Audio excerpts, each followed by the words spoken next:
আসসালামু আলাইকুম viewers, welcome to my channel. আমি কাউসার নূপুর আজ নিয়ে এসেছি খুবই সহজে এবং মজাদার করে কিভাবে মুরগির মাংস দিয়ে কালাভুনা তৈরি করতে হয় তার একেবারে পারফেক্ট রেসিপি।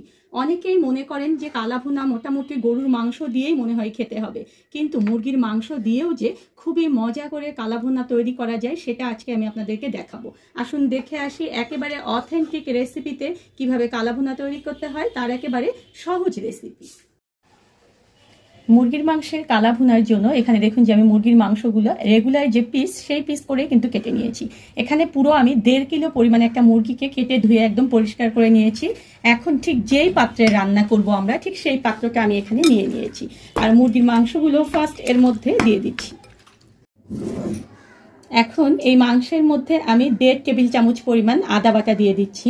আমি এখানে 1.5 টেবিল চামচ পরিমাণ রসুন বাটা দিয়ে দিচ্ছি। এখানে আমি হলুদ গুঁড়ো দিয়ে দিচ্ছি 1 চা চামচ, একেবারে ভর্তি ভর্তি করে দেখুন। আর শুকনো মরিচের গুঁড়ো দিয়ে দেবো এখানে আমি 2 চা চামচ পরিমাণ। এটা কিন্তু অবশ্যই আপনাদের ঝালের উপরে নির্ভর করবে। যারা ঝাল বেশি খেতে চান তারা কিন্তু আরেকটু বেশি পরিমাণে এখানে মরিচের গুঁড়োটা দিয়ে দেবেন। এখানে আমি লবণ দিয়ে দিচ্ছি 1 চা চামচ এবং 1/2 চা চামচ পরিমাণ। এটাও আপনাদের স্বাদ অনুযায়ী আপনারা ব্যবহার করবেন। আমি এখানে জিরা গুঁড়া দিয়ে দেবো। জিরা গুঁড়া দিয়ে দেবো ভর্তি করে 1 চা চামচ পরিমাণ। আর এখানে আমি ধনিয়া গুঁড়ো দিয়ে দেবো 1 চা চামচ পরিমাণ। এই মোটামুটি আমার কিন্তু মশলা দেওয়া হলো। এখন এখানে আমি মেজারমেন্ট কাপ যে রয়েছে সেই কাপ দিয়ে 1/2 কাপ পরিমাণ আমি পেঁয়াজ কুচি দিয়ে দিচ্ছি। আর পেঁয়াজ বেরেস্তা দিয়ে দেবো এখানে আমি 1/2 কাপ পরিমাণ। আমার চ্যানেলে দেখবেন যে পেঁয়াজ বেরেস্তা কিভাবে করতে হবে সেটার কিন্তু ভিডিও রয়েছে। খুব সুন্দর করে আপনারা পেঁয়াজ বেরেস্তা করে কিন্তু সংরক্ষণ করতে পারবেন। আমি 1/2 কাপ পরিমাণ দেখুন যে এখানে পেঁয়াজ বেরেস্তা দিয়ে দিলাম। এখন এখানে আমি কিছু গোটা গরম মশলা ব্যবহার করব। আমি এখানে দেখুন যে 4টা বড় এলাচ, 5-6টা ছোট এলাচ, লং নিয়েছি 5-6টা, এখানে একটু গোলমরিচ নিয়েছি আর দারচিনি নিয়েছি কয়েক টুকরো। এগুলো ঠিক আস্ত এই অবস্থায় আমি দিয়ে দিলাম। মাথাটা জাস্ট একটু এলাচের ফাটিয়ে দেবেন, তাহলে দেখবেন যে সুগন্ধটা খুব সুন্দরভাবে বের হয়ে যাবে। এখন জাদুকরি একটা মশলা দেব, সেটা হচ্ছে শাহি গরম মশলা। আমার চ্যানেলে দেখবেন যে জাদুকরি 3 মশলার ভিডিও রয়েছে, তার মধ্যে শাহি গরম মশলা হচ্ছে খুবই খুবই প্রয়োজনীয় একটা মশলা। আপনারা কিন্তু অবশ্যই এই মশলাটা তৈরি করে রাখবেন। আমি এখানে 1 চা চামচ এবং 1/2 চা চামচ মানে 1.5 চা চামচ পরিমাণ শাহি গরম মশলা দিয়ে দিলাম। এই মশলাটা দিলে দেখবেন যে কালা ভুনার টেস্টটা যেমন সুন্দর হবে তেমনি এর কালারটা কিন্তু অসাধারণ সুন্দর হবে। আর এখানে আমি 1/4 কাপ দিয়ে দেবো সরিষার তেল।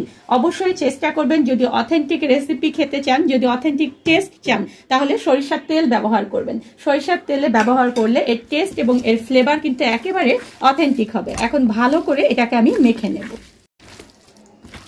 অবশ্যই কিন্তু এই যে মাখানোটা একেবারে ভালো মতো মাখাবেন। আপনার মাখানোটা যত সুন্দর হবে আপনার তরকারির টেস্টটা কিন্তু তত সুন্দর হবে। আর আগেকার যুগে যারা গ্রামে থেকেছেন বা যৌথ পরিবারে থেকেছেন তারা একটু চিন্তা করবেন যে দাদি নানিরা কিন্তু তরকারিটা মাখানোর সময় অনেক মনোযোগ দিয়ে মাখাতো। সেটা যদি আপনারা দেখে থাকেন তাহলে বুঝবেন এই সময়ে এসে যে আসলেই তাদের তরকারিটা যে টেস্ট হতো সেটার একটা কারণ রয়েছে। এখন এভাবে করে ঢেকে দিয়ে এটাকে আমরা চুলা ধরিয়ে দেব। জোর আছে এখন এটাকে আমরা ঢেকে রাখবো 5 মিনিট। 5 মিনিট পরে আমি ফিরে আসছি। 2 মিনিট পরে ফিরে এলাম। দেখুন আমার কিন্তু একদম প্যানটা গরম হয়ে গিয়েছে। চুলার আঁচ যদি আপনাদের বেশি থাকে তাহলে কিন্তু অবশ্যই খেয়াল রাখবেন যেন নিচে লেগে না যায়। এখন চুলার জালটাকে আমি মাঝারি করে দিলাম, দিয়ে এটাকে আমি কিছুক্ষণ নাড়বো যাতে করে এই মুরগির মাংসটা থেকে একটু পানি ছেড়ে দেয়।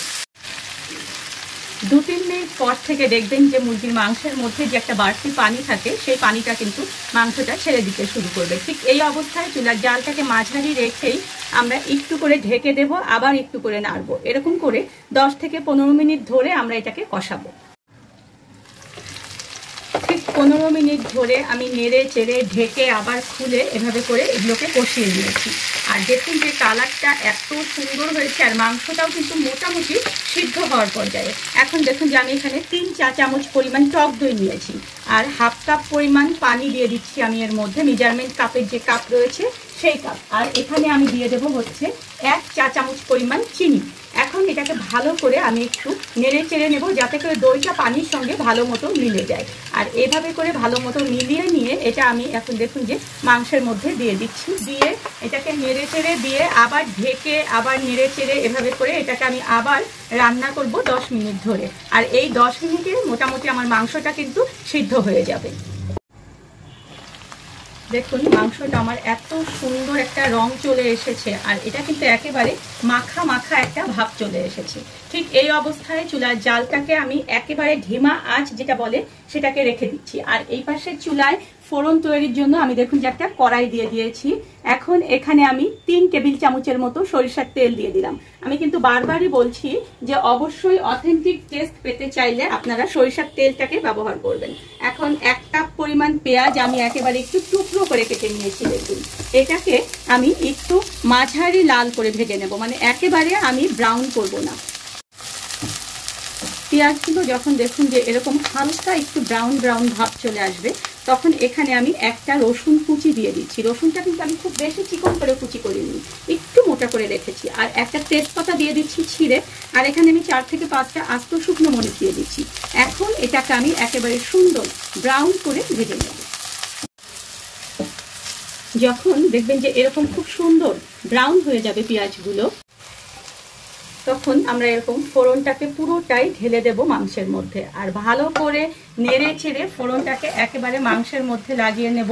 আর চুলার জাল কিন্তু এই অবস্থায় আমি একেবারে ধিমা করে রেখেছি। এই অবস্থায় ভালো করে নেড়ে চেড়ে এটাকে এই ধিমা আঁচে আমি আবার ঢেকে রাখবো 2 মিনিট। তাহলে দেখবেন এই যে ফোড়নটা দিয়েছি, এই ফোড়নের গন্ধটা দেখবেন যে পুরোটা একেবারে সুন্দর মতো ঢুকে যাবে মাংসের মধ্যে। সব শেষে সেই যে শাহি গরম মশলা যেটা থেকে আমি 1.5 চা চামচ দিয়েছিলাম আগে, আবার এখান থেকে আমি নামানোর ঠিক আগ মুহূর্তে 1 চা চামচ ছিটিয়ে দেব। এতে করে ফ্লেভার যেমন সুন্দর আসবে, তেমনি কালা ভুনার যে একটা অরিজিনাল কালার সেটা কিন্তু অরিজিনালি চলে এসেছে, কিন্তু এই মশলাটা দেওয়ার জন্য আরও একটু সুন্দর হবে। দেখুন এখন কিন্তু আমার এটাকে আর রান্না করতে হবে না, জাস্ট জোর আছে আমি এটাকে এই যে একটু মশলার সঙ্গে মিলিয়ে নিলাম। দেখেছেন আমার কিন্তু একেবারে হয়ে গেল। আর এই কালা ভুনাটা রুটি, পরোটা, ভাত, পোলাও সব কিছুর সঙ্গে খেতে অসম্ভব মজাদার। এখন এটাকে আমার পরিবেশন করলেই হয়ে যাবে টেবিলে। ধন্যবাদ সবাইকে আমার সঙ্গে থাকার জন্য। আর আমার পরবর্তীতে আরও নতুন কোনো ভিডিও পেতে হলে প্লিজ আমার চ্যানেলটা সাবস্ক্রাইব করুন।